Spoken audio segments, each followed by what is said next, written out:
না দামি কথা, আসলে কিন্তু পশু পাখি নিয়ে টেনশন আছে।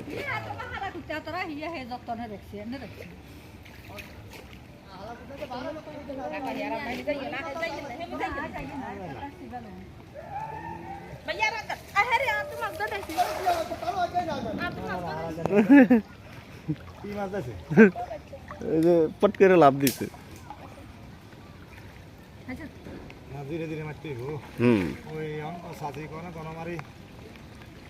একটু অপেক্ষা করে মারতে হবে।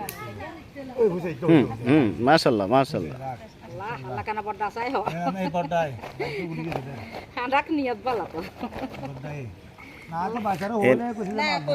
না প্রথমেই আমার দিতে চেয়েছিল।